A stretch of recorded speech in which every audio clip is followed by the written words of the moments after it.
Teleamazonas presenta 24 horas con María Isabel Carmignani y Andrea Samaniego.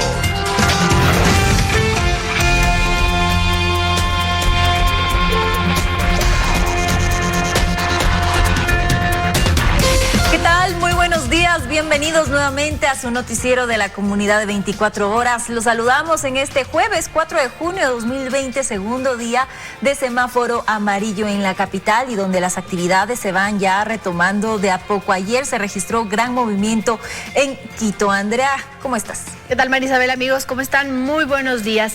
Al momento, 94 de los 221 cantones del Ecuador ya se encuentran en semáforo amarillo, es decir, el 65% de la población del país ya está en este color del semáforo, mientras que en verde solo están los cantones de Aguarico y Daule.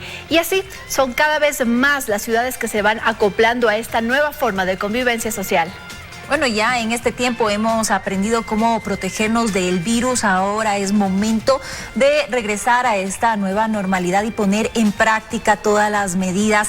Ya lo sabemos, ¿no es cierto? Entonces el uso de mascarilla, el lavado constante de manos, también es fundamental el distanciamiento social. Ayer hubo gran parte de la población que salió con sus mascarillas a la calle. Lo que sí se vio tal vez es que no se respetaba el distanciamiento, pese a la insistencia que se ha venido dando en este tiempo. Pero todos tenemos que colaborar en esta nueva etapa, Andrea.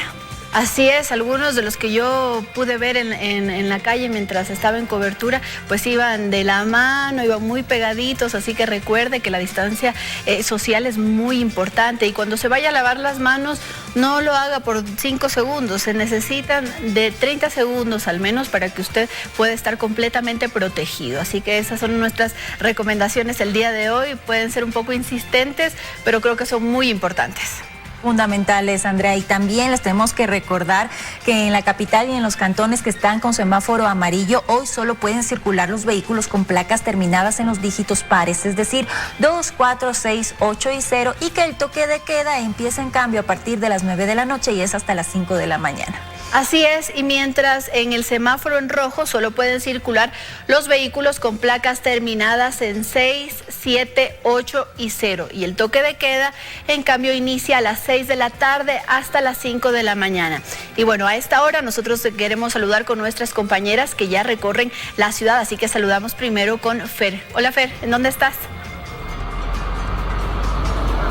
María Isabel, Andrea, amigos televidentes, Steffi, nosotros estamos aquí en el Playón de la Marina, en el centro de la capital, exactamente en la avenida Pichincha, donde a esta hora ya se registra gran movimiento de usuarios que se disponen a subirse a las unidades para dirigirse especialmente hacia el norte de la ciudad. Uno de los cuestionamientos y de las preocupaciones que hay entre los usuarios es que en las unidades no se está cumpliendo el 50% del aforo que está permitido en el semáforo amarillo. Nosotros en un ratito más estaremos conversando con ellos para contarles todos los detalles. Muy buenos días. Estaremos pendientes entonces de tu informe. Ahora vamos con Steffi. ¿Cómo estás, Steffi? Coméntanos qué novedades nos tienes para hoy.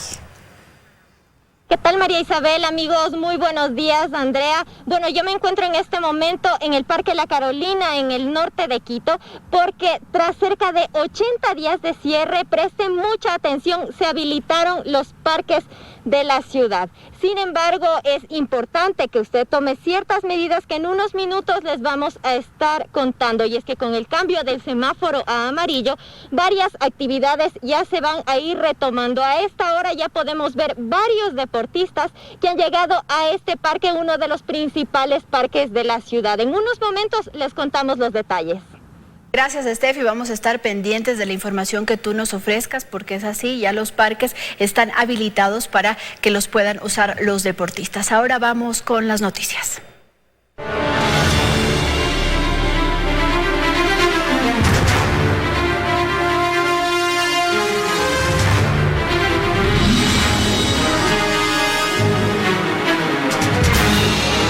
El expresidente de la República fue detenido tras un allanamiento realizado en su domicilio por la investigación por presunto peculado en la adquisición de insumos médicos del Hospital del IES. Después de la audiencia, el juez de garantías penales Ismael Figueroa dictó arresto domiciliario para el expresidente por presunto delito de tráfico ilícito de armas de fuego. Es la policía en el exterior de la vivienda del expresidente Abdalá Bucaram Ortiz y entrando a la casa de su hijo Abdalá Bucaram Puley. El operativo dentro de la investigación por peculado por la compra de insumos y medicinas en los hospitales del IES comenzó a las 3 de la mañana con varios allanamientos. Luego ya vimos esta imagen del expresidente Bucaram siendo detenido entre cajas de insumos médicos, según publicó la propia fiscalía, además de la fotografía de un arma de fuego y municiones. A la par se realizó un allanamiento en el Hospital Teodoro Maldonado Carbo para constatar si los insumos encontrados en la casa de Bucaram tienen relación con aquellos que deberían estar aquí. Más allá del arma de fuego que constituye un delito independiente, se encontró gran cantidad de insumos médicos, 5.000 mascarillas, 2.000 pruebas y otros insumos que además coinciden con aquellos que fueron encontrados en el hospital del IES Teodoro Maldonado Carbo. Esta es la llegada del expresidente al cuartel Modelo, siendo escoltado por la policía. ¡Viva la patria! ¡Defiéndase! Ahí está. ¿Viva qué no va a entender de qué? ¡Viva la patria! ¿Qué es lo que se encontró en su domicilio? ¡Viva la patria! Mientras tanto, la intervención en su vivienda seguía. Este camión movilizado por la policía para trasladar los artículos que encontraron dentro. Frente a nuestras cámaras se iba llenando poco a poco con las cajas de insumos médicos. Así se encontró una de las habitaciones de su domicilio. Mientras la intervención seguía en las bodegas del Hospital Teodoro Maldonado Carbo, donde en cambio, según el nuevo director del IES, no hay cómo verificar si los insumos de millonarios contratos ingresaron al hospital. Se han incautado varios equipos informáticos donde se tiene la información de los inventarios de medicinas para poder establecer si son las que están involucradas en los temas de referencia. Estas mismas compras fueron autorizadas con posible sobreprecio por el ex jefe de compras del hospital, Jorge Enríquez Aguilera, quien fue asambleísta alterno del PRE. Enríquez ya salió del país, lo hizo este lunes desde el aeropuerto José Joaquín de Olmedo de Guayaquil junto a su esposa y a sus 3 hijos, rumbo a Miami. Tenemos la misma alerta, de ser así, ha sido en un vuelo humanitario. Para este caso y los otros que están siendo investigados hemos puesto alertas migratorias. Simplemente, ¿para qué sirve una alerta migratoria? Para saber que una persona pretende salir. Pero mientras un juez no dicte una medida cautelar, no hay prohibición de salida. En la operación denominada Victoria 382 se detuvo a otras 2 personas. Se entregaron 2 notificaciones a otros sospechosos y se realizaron allanamientos en gimnasios. Se buscaba, según el reporte policial, la desarticulación de una organización vinculada a presuntas irregularidades en compras públicas. Se habla de una estructura delictiva dentro de una investigación por peculado. Aunque también se mencionó otros posibles delitos como enriquecimiento ilícito, testaferrismo y enriquecimiento privado no justificado. La fiscal Diana Salazar aclaró que en el caso del expresidente Abdalá Bucaram Ortiz, la formulación de cargos está lejos de ser solo por el porte de armas. Esa es la vinculación. No es un arma pequeña, un arma de fuego.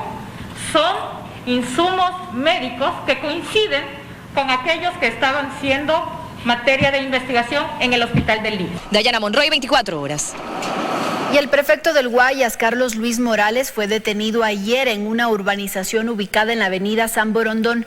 La policía y fiscalía allanaron el domicilio de Morales dentro de una investigación por el presunto delito de tráfico de influencias en la adquisición de insumos médicos durante la emergencia sanitaria en el país por la pandemia del COVID-19. Arribó acompañado de miembros de la Policía Nacional. Es el prefecto del Guayas, Carlos Luis Morales, llegando a la unidad de flagrancia ubicada en el cuartel Modelo en el norte de Guayaquil. Fue detenido en una urbanización ubicada en la vía San Borondón, en un segundo intento de parte de las autoridades por dar con su paradero. Pues en horas de la madrugada de este miércoles la Fiscalía allanó su vivienda en ese mismo sector, pero no lo encontró. Morales cumplió con las diligencias médicas respectivas y luego de aproximadamente 1 hora salió por la misma puerta sin dar declaraciones rumbo a la Policía Judicial, donde se tomó su versión. Prefecto.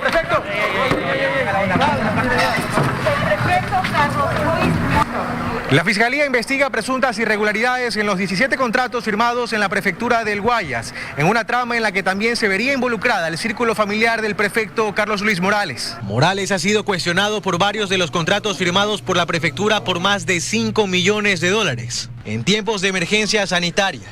2 de ellos están siendo investigados por la Fiscalía, quien indaga el cometimiento de 2 delitos, tráfico de influencias y peculado. La prefectura compró mascarillas y pruebas rápidas casi al doble que el municipio de Guayaquil y contrató a una empresa para realizar un procesamiento de datos cuyo presidente es un hombre de la tercera edad, que vive casi en la indigencia según sus allegados. Morales, ya sin apoyo de su partido, intentó desmarcarse de los señalamientos suspendiendo su departamento de compras y denunciando a los hijos de su esposa en la fiscalía. Pero eso no ha sido impedimento para que la justicia hoy le pida cuentas a él y a los suyos. Aparte de Morales, han sido detenidas otras 7 personas, entre ellas una contadora vinculada a su familia, quienes esperan por la audiencia de formulación de cargos. Aparentemente propietarios, gerentes, accionistas de muchas de las empresas de esta ciudad que aparentemente presentan una fachada fantasma. Quedan pendientes aún otras órdenes de detención con fines investigativos. En esa lista consta la esposa de Morales, uno de sus hijos y su ex esposo. También José Luis Vázquez, quien se identificó como maestro ebanista y figuraba como exgerente de una de las empresas con las que la prefectura firmó un contrato, al igual que Francisco Hermelindo Velázquez. Para ello se ha dispuesto una alerta en pasos migratorios, puertos y aeropuertos, para su localización y captura. La Fiscalía se encuentra tras la pista de una red de personas y presuntas compañías que habrían sacado provecho de los contratos firmados por el gobierno provincial durante la emergencia sanitaria. Jaime Nebot, líder del Partido Social Cristiano, se refirió a la detención de Morales, a quien antes apoyaba políticamente. Pero ahora de eso ya no queda nada. Y es que dice Nebot que aquí la política nada tiene que ver. Yo creo que las detenciones provisionales son parte del procedimiento.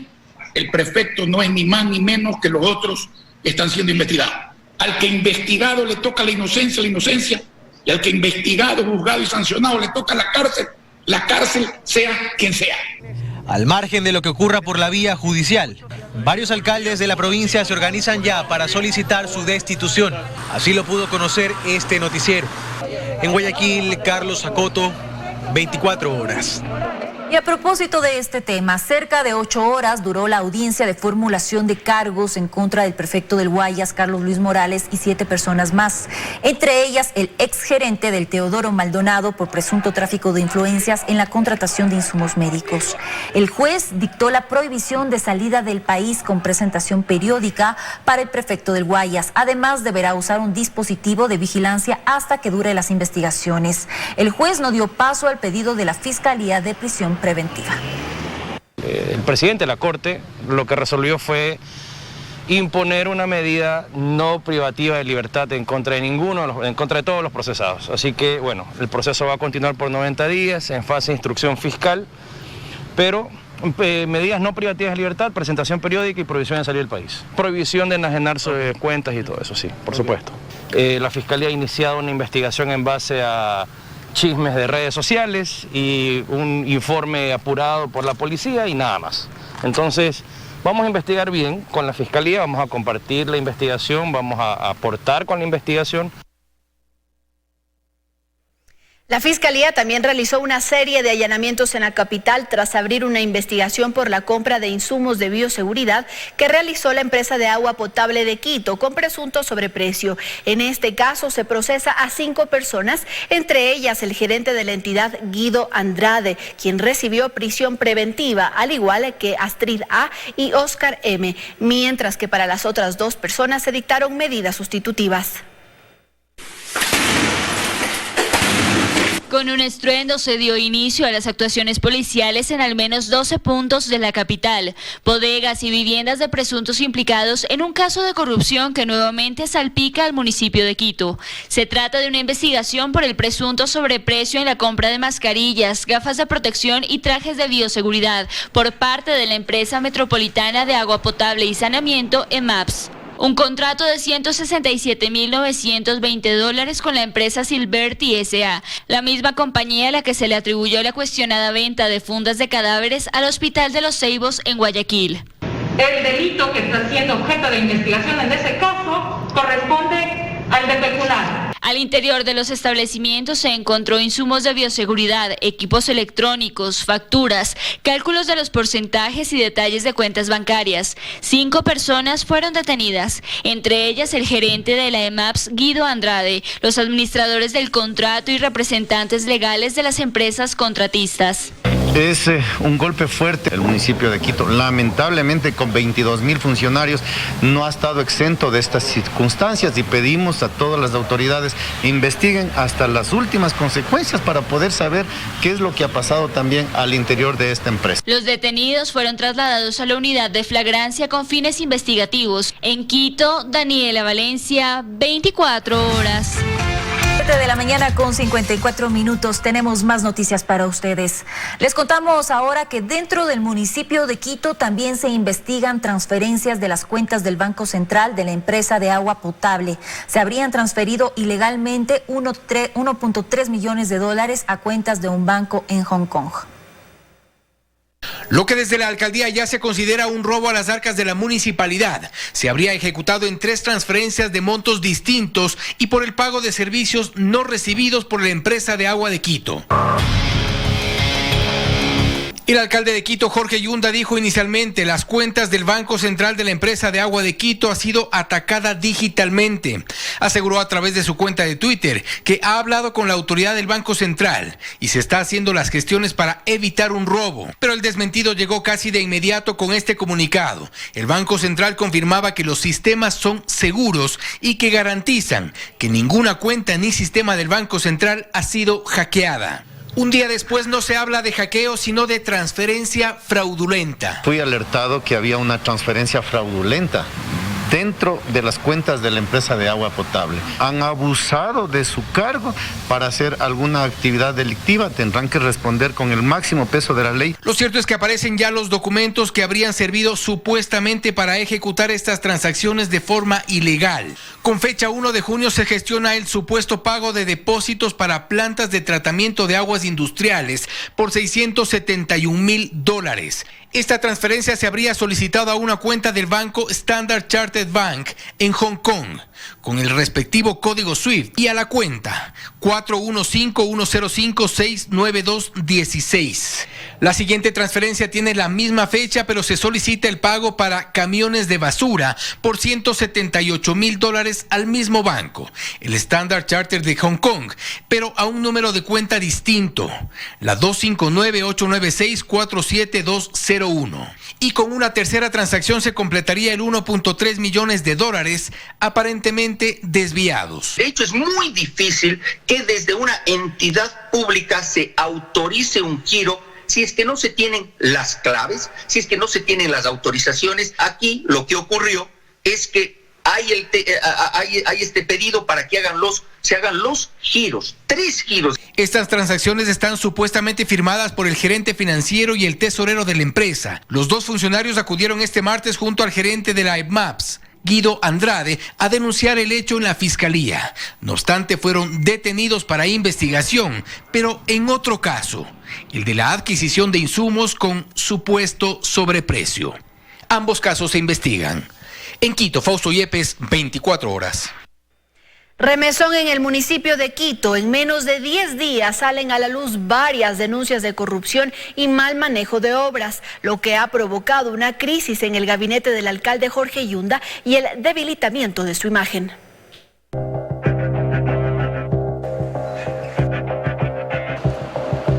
Con efecto dominó fueron saliendo a la luz casos de corrupción y mal manejo de entidades en el municipio de Quito, lo que inició con la denuncia presentada en nuestro noticiero el pasado martes 26 de mayo acerca de un posible sobreprecio en la compra de 100,000 kits para detectar COVID-19, que terminó con la salida del secretario de Salud Lenin Mantilla y una investigación abierta por parte de la Fiscalía. Por cierto, sí estuvo el alcalde en la llegada de esos materiales al aeropuerto de Quito. Pero ¿cómo es que sí está en la recepción de eso, que no hay necesidad de que esté ahí el alcalde? Y no está cuando se decide cómo se compra y a quién se compra. Otro de los cuestionamientos que se dio la semana pasada fue el escaso procesamiento de pruebas adquiridas por el municipio capitalino. Lo que eso muestra es que nadie está haciendo un seguimiento de las decisiones que se toman. Y eso a mí me parece que es una desidia. Días después, un mal manejo del relleno sanitario del Inga fue denunciado por comuneros y extrabajadores, quienes afirmaron que el cubeto donde se almacena la basura estaría a punto de colapsar y que los lixiviados habrían caído al río sin ningún tipo de tratamiento. Irregularidades que derivaron en la salida del gerente del EMGIRS, Hernán Alvarado. Entonces, si hay un problema en el relleno sanitario, bueno, la empresa encargada de ese tema tiene que hacerse cargo, pero alguien tiene que dar el seguimiento y estar pendiente de que se ejecuten las políticas, y esa persona es el alcalde. Por si esto fuera poco, en la empresa pública metropolitana de agua potable y saneamiento saltó un nuevo escándalo, pues desde una cuenta de esa entidad municipal en el Banco Central se ejecutó una solicitud de transferencia de 1.3 millones de dólares a cuentas bancarias en Hong Kong. Pero ahí no terminan las irregularidades del EMAPS. Ayer, por una compra de insumos médicos con posible sobreprecio, se detuvo a 3 personas, entre ellas el gerente Guido Andrade y un familiar del vicealcalde Santiago Guarderas. Estos casos se deberían a una precaria gestión de Yunda, donde no existe una fiscalización desde el municipio. Provocadas por una burocracia excesiva, por una burocracia poco profesional, muy pesada, muy densa, muy enredada en sus procedimientos, y que ahora descubrimos que también está atravesada por prácticas de corrupción. Es así que en menos de 10 días varios funcionarios han dejado sus cargos por estos casos, y otros aún se desconocen las causas, como el gerente de la empresa pública metropolitana de movilidad y obras públicas, Mauricio Rosales, y el secretario de Ambiente, Juan Carlos Avilés. Fernanda Ceballos, 24 horas. El exsecretario de Salud, Lenin Mantilla, apareció a los 8 días luego de conocerse de un posible sobreprecio en la compra de los 100,000 kits o pruebas PCR por parte del municipio capitalino. Mantilla dijo que no existió sobreprecio y que el alcalde Yunda no conocía del proceso contractual. No existe sobreprecio. Es un tema de oferta y demanda de mercado conocido nacional e internacionalmente. Se hizo una invitación abierta a diferentes oferentes. La única empresa habilitante que cumplía con toda la documentación era la empresa Salumet, cuyo precio en el que Quito adquiere las pruebas, también al mismo precio lo adquirió la prefectura de la SUAY. El alcalde, ¿cómo va a conocer del proceso contractual? O sea, perdónenme, el alcalde lo que conocía era del proceso de las pruebas, en el sentido de que cuando llegan, necesitamos las pruebas, va a llegar, ¿cuánto tiempo se demora? En otros temas les contamos que a pesar de que Quito cuenta desde ayer con menos restricciones, el cantón sigue siendo el que más contagios y fallecidos con COVID-19 tiene de toda la provincia de Pichincha y la segunda ciudad más castigada por la pandemia a nivel nacional. Hasta ayer, Quito registró 305 fallecidos por COVID-19, mientras que los casos confirmados de contagios por coronavirus en la capital es de 3.842. Chillogallo es la parroquia con mayor número de contagios del distrito metropolitano de Quito, con 282 casos, seguida de Guamaní con 255, ambas ubicadas en el sur de la capital. Quito sigue siendo el cantón de la provincia de Pichincha con más casos de contagios y fallecidos. La ciudad, con cerca de 3 millones de habitantes, avanzó ayer hacia una nueva fase de desescalada, el semáforo amarillo, en la cual los quiteños vivirán de un toque de queda reducido, la reactivación del transporte público y la reapertura de ciertos comercios. A nivel nacional, el Comité de Operaciones de Emergencia registró hasta este miércoles 40.966 contagiados y 3.486 fallecidos por coronavirus en el país. En Quito, Carla Cerón, 24 horas. Y Quito intenta retomar el ritmo de su economía. Cientos de locales comerciales, oficinas y negocios en general reabrieron sus puertas a la espera de recuperar paulatinamente a sus clientes. Quito tuvo hoy un aire diferente. Mayor presencia de vehículos particulares y personas en las calles. Ha sido un cambio que requería la ciudad porque necesitamos activarnos económicamente porque la gente está desesperada y necesita trabajar. Llegó el momento de retomar las actividades productivas presenciales con un semáforo amarillo que así lo permite. Estoy reabriendo el negocio después de 3 meses. Hemos tomado todas las medidas de bioseguridad que nos ha indicado el gobierno. Cientos de locales comerciales volvieron a abrir sus puertas tras permanecer casi 3 meses cerrados a causa de la pandemia del coronavirus. Y hubo evidencia de ello, como este almacén que se quedó con la promoción de marzo. Otros que ya atendían a domicilio terminaban de adecuar las medidas de bioseguridad para empezar a recibir a los primeros clientes en su restaurante o cafetería. Normalmente 40 personas que atendíamos al día, a prácticamente 7 nada más que vamos a empezar a recibir en el salón y como unos 5, 6 o 7 afuera. Muchos locales comerciales cambiaron su fisonomía. Este tenía más de 40 mesas, se quedó con las necesarias para atender a no más de 50 personas, la tercera parte de lo que habitualmente recibía, pero con innovaciones tecnológicas, como un código QR en lugar de la carta para conocer el menú. Almacenes de todo tipo de productos, restaurantes, cafeterías y salones de belleza abrieron hoy. Todos ya tenemos la necesidad de salir, trabajar en algo y por ende poder sobrevivir. Algunos tuvieron la suerte de recibir a sus primeros clientes, otros aún esperan retomar sus ventas y el movimiento habitual de su negocio. Hay 3 protocolos, tanto de los clientes como de las instalaciones y de las empleadas. Más motivados que preocupados, los quiteños empiezan a retomar el ritmo de sus negocios en el primer día de semáforo en amarillo, tras 2 meses y medio de cuarentena. En Quito, Freddy Paredes, 24 horas. Mientras tanto, decenas de comerciantes formales en el norte y sur de Quito optaron por cerrar y vender sus negocios por las deudas que dejó la cuarentena. Otros, en cambio, se acoplan a la nueva normalidad.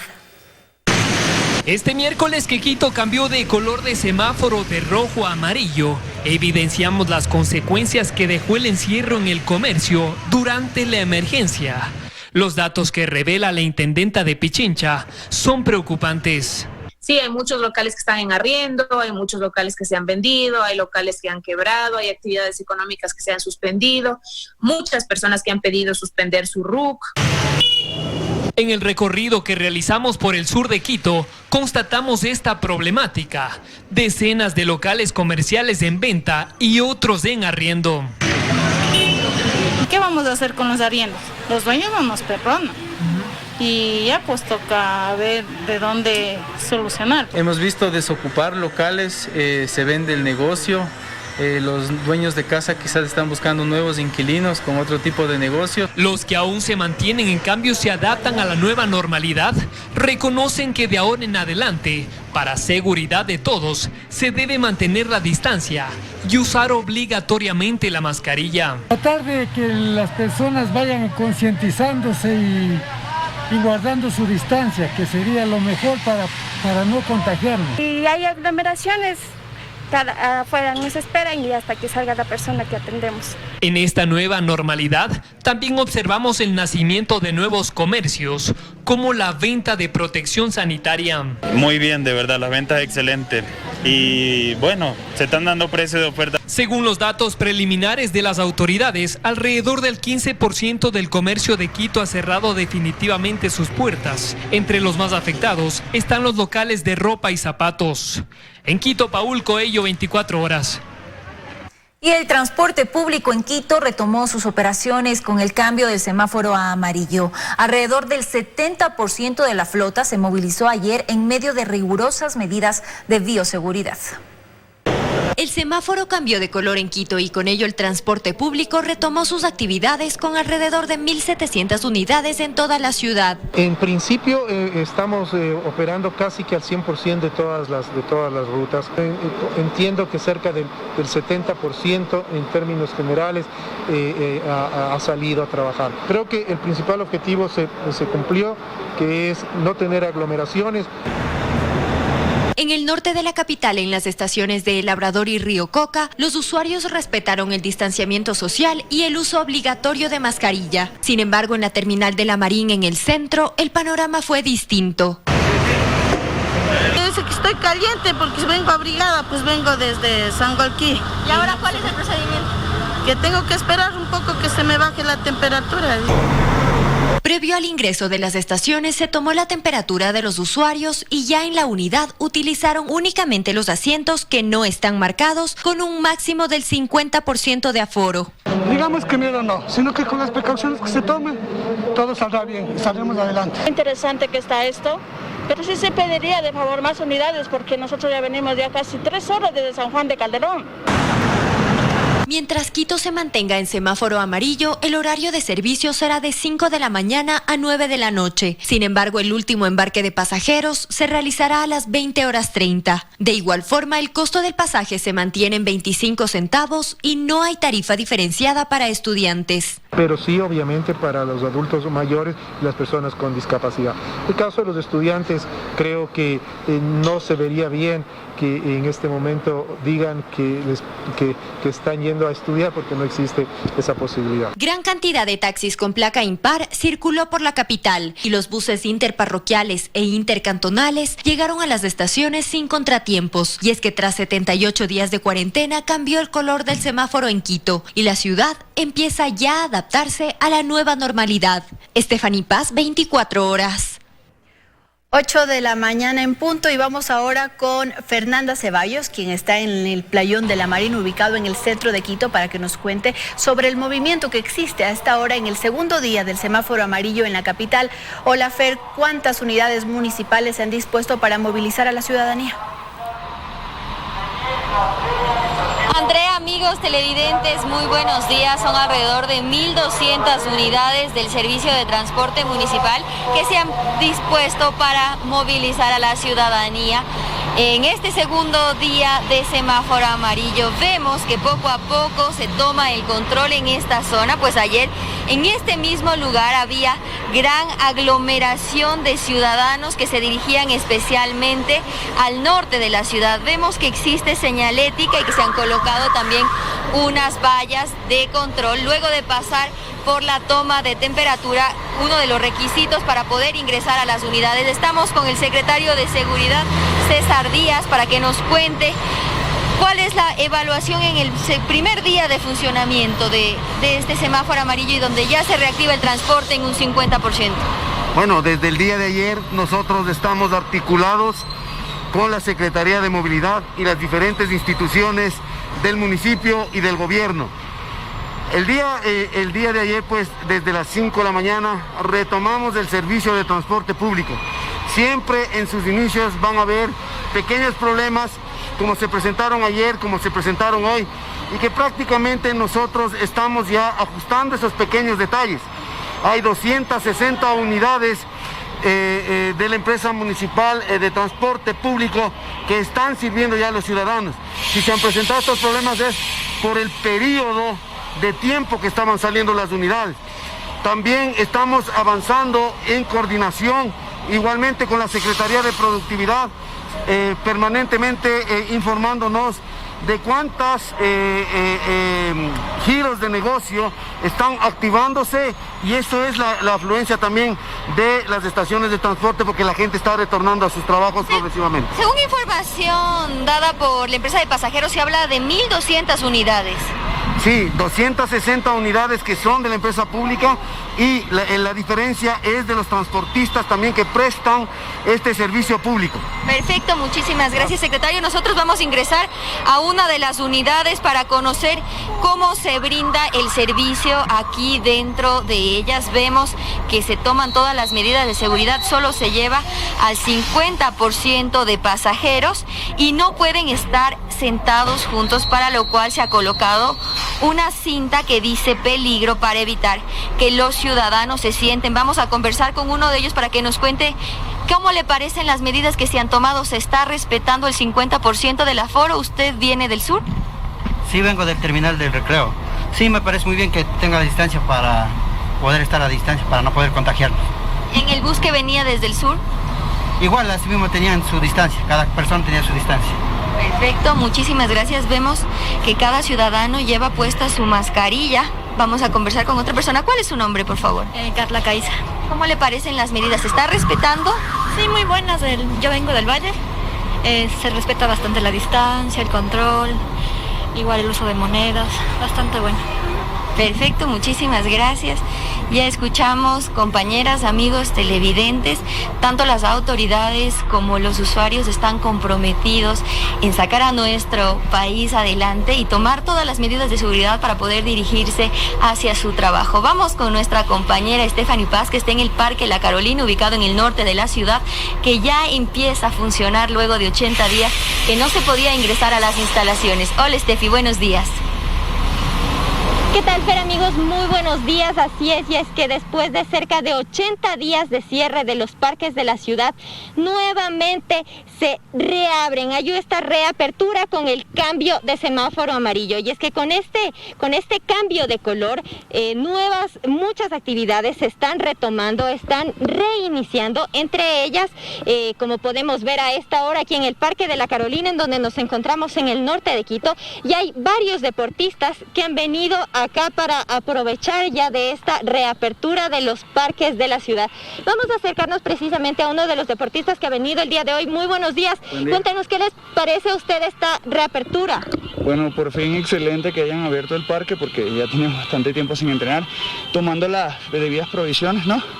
Y poder ya empezar a entrenar ya con sus tapabocas, teniendo su alcohol, lo que se necesite para entrenar básicamente.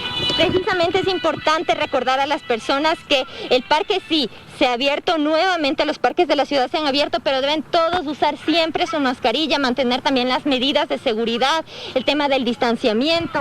Correcto, sí.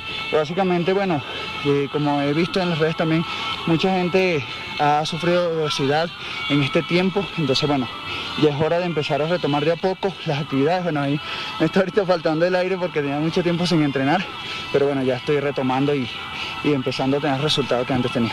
Perfecto, cuénteme justo un poquito cómo es ahora adaptarse a este cambio ya a usar mascarilla mientras uno hace deporte. Sí, es importante que cuando entrenemos y hagamos este tipo de deporte con mascarilla, demos un 30-40% arrancando de la capacidad que teníamos, sí, porque ya al estar absorbiendo ese dióxido de carbono puede ser perjudicial para la salud.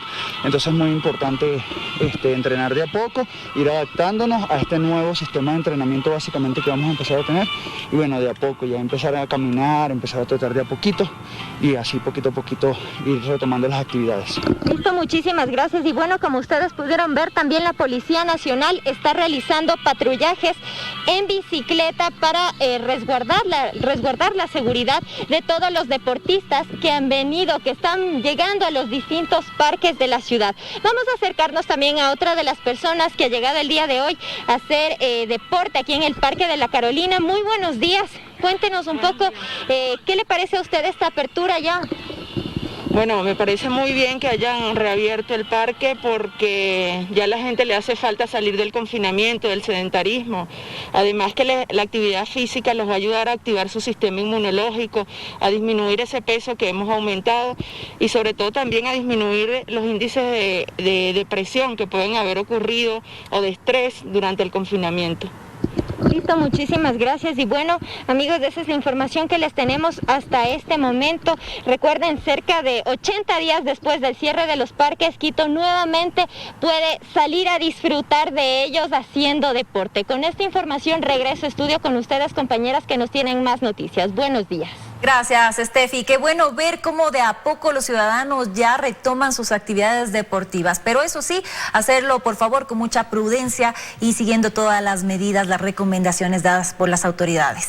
Vamos a continuar ahora con más y les contamos a continuación que Hogar para sus Niños es una casa de acogida que recibe a menores desde el primer día de nacidos. Tras la emergencia sanitaria, este centro dejó de recibir gran parte de los aportes que le ayudaban a mantener a estos pequeños. Por ello, ahora piden ayuda para continuar con su labor. Es la sonrisa de Carlita, una bebé de 10 meses que llegó a la casa hogar porque su madre decidió darla en adopción. Así como ella, hay 44 niños y niñas que por distintas situaciones llegaron a este centro, que recibe a pequeños desde el primer día de nacidos. Aquí nosotros les brindamos todo el cuidado y todo lo que el niño necesita.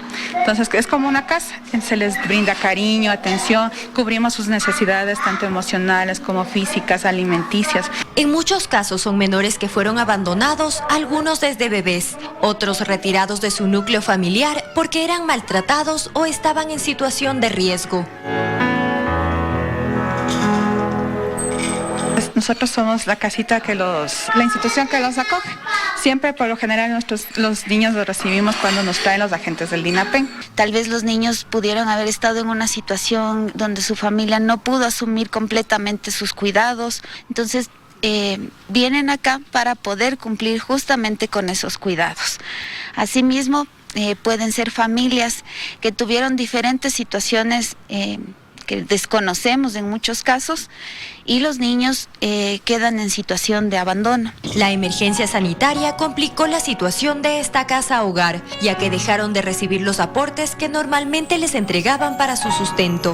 Por ello, ahora apelan a su ayuda. Las donaciones económicas han disminuido bastante y nosotros sí tenemos muchos niños por los cuales ver por su bienestar. Si usted desea colaborar, puede contactarse a los números 346-0316 o escribir al 099-298-7588. Les hace falta pañales, fórmulas, medicinas, alimentos perecibles y no perecibles, entre otros artículos. Ellos no saben de lo que están pasando afuera, pero nosotros tratamos de que todo siga normal, pero con su apoyo, con su ayuda, nosotros vamos a seguir dando una vida digna a nuestros pequeños, seguirlos manteniendo felices, contentos, sanitos. Ahora más que nunca estos pequeños necesitan de su ayuda y de su mano amiga para que en este hogar puedan seguirles brindando el cuidado y amor que todo niño necesita. En Quito, Stephanie Paz, 24 horas. ¿Qué tal, amigos televidentes? Muy buenos días. Ya estamos en su segmento de salud Vive Bien. Hoy vamos a hablar sobre algunos mitos en torno a la enfermedad que causa el nuevo tipo de coronavirus. De seguro ustedes han escuchado, por ejemplo, que los hombres son más propensos a contraer el virus. De igual forma que en personas con cierto tipo de sangre, los síntomas pueden presentarse más severos. Veamos en el siguiente reportaje qué nos dijeron algunos expertos sobre las interrogantes más comunes que genera el COVID-19.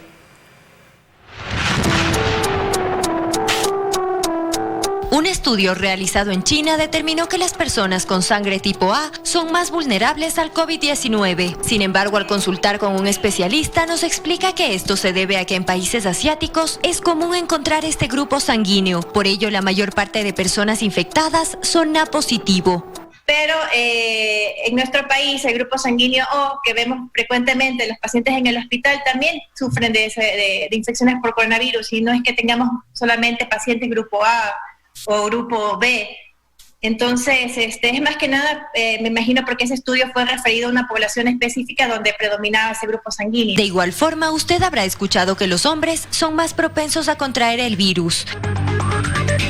Y las estadísticas así lo reflejan, ya que según el reporte del COE provincial de Pichincha, el 56% de casos confirmados corresponde a hombres y el 44% a mujeres. Sin embargo, esto podría deberse a razones distintas al género. Los hombres están desarrollando síntomas un poco más severos, pero no tiene nada que ver, yo diría, con el género, sino más bien con las comorbilidades, ¿no? Porque tanto un hombre como una mujer pueden tener hipertensión o diabetes, y precisamente es las comorbilidades lo que van a determinar la gravedad o no, más no tanto el género, ¿no? Los especialistas aseguran también que está comprobado que las mujeres embarazadas no transfieren el virus a sus hijos a través de la placenta, ni tampoco se transmite por la leche materna cuando dan a luz. No, definitivamente no es una enfermedad que se transmite por estas vías, ¿no? Es conocido ya que la transmisión es por vía respiratoria netamente. Debe utilizar mascarilla nada más la mamá, y pues la lactancia materna no se suspende. El uso del plasma en pacientes con COVID-19 también es motivo de estudio en varios países y hasta el momento se considera que efectivamente es uno de los tratamientos más seguros y con menos efectos adversos. Una vez que se ha superado la infección por coronavirus, en el plasma se encuentran los anticuerpos, las defensas. Nosotros lo que tratamos de hacer es recuperar ese plasma con defensas de personas que ya superaron la infección para poderlo infundir a los que están padeciendo la enfermedad en forma grave. Hay, por ejemplo, algún estudio italiano en que dice que mejora la mortalidad creo que del 15% al 6%, la infusión de plasma en las terapias intensivas. Inicialmente este tratamiento se practicó en pacientes que se encontraban por efecto de la enfermedad en terapia intensiva. Sin embargo, ahora se ha comprobado que su uso en personas que aún no llegan a esta etapa tiene mejores resultados. Stephanie Paz, 24 horas. Y bueno, muy importante despejar algunas de estas dudas, al menos con este nuevo tipo de virus que ahora están en muchos ámbitos también en estudio. Conforme avanza la pandemia, la enfermedad, se van generando algunas interrogantes y qué bueno que en este espacio las podamos despejar. Y a propósito de preguntas, Steffi, no sé si es que ustedes han visto que en redes sociales, en el internet, se están promocionando mucho estas lámparas ultravioleta que ofrecen o que promocionan desinfectar a las personas. En este caso, ¿se recomienda su uso? Bueno, en realidad no se deben utilizar lámparas ultravioletas para esterilizar las manos u otras partes del cuerpo. Para nada, eso no sirve, ya que de hecho la radiación ultravioleta puede causar eritemas, es decir, irritación de la piel. Sin embargo, sí lo pueden hacer con algunos objetos. Por ejemplo, se están ofreciendo este tipo de lámparas para la desinfección de llaves, del celular, de ciertos objetos. También hay que ver las especificaciones de cada lámpara y en qué objetos los podemos usar. Pero definitivamente en el cuerpo no podemos usarlos porque puede causar efectos adversos. Ya compré. Isa, por favor, no, mentira, no compré. Ahora también para no comprar, por favor. Ahora también es como súper importante decir a la gente, porque siempre que vamos a algún lugar, siempre nos rocían el cuerpo con alcohol o con cloro. ¿Eso se puede eliminar el virus con eso o no? Bueno, definitivamente no. Rociar todo el cuerpo con alcohol o cloro no sirve para matar los virus que ya han ingresado en el organismo. Si es que, por ejemplo, nosotros rociamos los zapatos, podría servir. De hecho, rociar estas sustancias puede dañar la ropa y las mucosas, es decir, los ojos y la boca. Tanto el alcohol como el cloro pueden servir para desinfectar las superficies, como ya les decía, siempre que se sigan las recomendaciones pertinentes. Los zapatos, por ejemplo, podemos rociar alcohol. Sin embargo, si es que rociamos cloro, no solo que se va a dañar el zapato, se va a dañar la ropa porque se va a decolorar, sino que podemos también causarnos graves problemas. Y sí es muy cierto, yo he visto muchas personas que incluso se rocían alcohol en la cara. Y hay que tener mucho cuidado con esto, no es recomendado. Los especialistas, de hecho, nos aseguraron que en este tema es muy importante tener muchísimo cuidado porque nos podemos hacer daño a los ojos, a la nariz y a la boca. Muy válida la aclaración porque sobre todo al principio de la pandemia, como todavía no se tenía mucho conocimiento cómo actuar, se daba esto, ¿no? Que todo el mundo se rociaba, creo que exagerábamos cuando la medida más recomendada Todavía tenemos compañeritas es tener un habitual lavado de manos. Así es, recordemos, la mascarilla, el distanciamiento y el lavado continuo de manos van a ser nuestras mejores armas para combatir este virus. Muchísimas gracias, Steffi. Seguimos con más noticias. Pacientes oncológicos exigen a las autoridades la entrega de medicamentos en distintos hospitales del país. Aseguran que tras el inicio de la emergencia sanitaria se complicó aún más su situación y varias personas ya han muerto por falta de tratamiento. Son pacientes oncológicos que se atienden en diversas casas de salud del país, los que ahora reclaman la atención urgente de las autoridades. La última terapia que recibí fue el mes de enero, porque el mes de febrero ya no había medicamentos. Estamos siendo vulnerados en nuestro derecho a la salud. Aseguran que su situación ya era complicada antes de la emergencia sanitaria, pero con la pandemia se agravó aún más. Y ahora muchos están muriendo. Muchos de ellos han perdido sus citas o les han cambiado sus citas. Hay problemas en las quimioterapias, en las radioterapias. Hay problemas en la medicación. Hay problemas en los exámenes que deberían hacerse los pacientes. En ese momento hay muchas personas que están complicándose e inclusive tenemos ya reportes personas que han fallecido en este proceso. Exigen a las autoridades no solo la entrega de medicinas, sino atención integral. Si nosotros tenemos enfermedades como el cáncer y pasan semanas, peor, pasan meses, el paciente solo tiene dos opciones, o se complica o fallece. Solicitamos una entrevista con el Ministerio de Salud y nos mantenemos a la espera de una respuesta. En Quito, Stephanie Paz, 24 horas. Varios implementos de bioseguridad se entregan a los propietarios de tiendas, almacenes y pequeños negocios del Carchi. El propósito es incrementar las medidas de autoprotección para frenar el aumento de casos de coronavirus en la provincia. El cantón Montúfar fue el primero de la provincia del Carchi en cambiar a semáforo amarillo, aumentando la actividad comercial y por ende los riesgos de contagio. Por ello se distribuyen gratuitamente kits de bioseguridad en tiendas y almacenes para incrementar las medidas de autoprotección. Gracias a Dios no me ha pasado nada porque me he protegido, me he cuidado con todo lo que es necesario. Se trata de la campaña Mi Tienda Segura, impulsada por la prefectura para ayudar a la reactivación económica local, principalmente de los pequeños negocios, manteniendo las normas de prevención. Y lo que queremos es concientizar para que los dueños de establecimientos también estén mayormente preparados. Los implementos son entregados de acuerdo a un cronograma establecido con los dueños de tiendas, despensas, fruterías y otros negocios menores en cada uno de los barrios de los 6 cantones de la provincia. También nos ayuda a cuidarnos, ¿no? Nosotros personalmente y a cuidar a nuestros clientes. Los kits constan de un visor, alcohol antiséptico, un rociador y además un manual con las normas de bioseguridad que deben utilizar los dependientes al momento de desinfectar los productos y el dinero utilizado para la transacción comercial. Al estar pues en la atención desinfectamos al cliente con el respectivo alcohol, asimismo le pedimos el favor que tome el distanciamiento que es de 2 metros. Existe gran expectativa de quienes retoman de a poco las actividades cotidianas, aprendiendo a convivir en medio de la emergencia sanitaria. En Tulcán, Jairo Jacome Ortega, 24 horas.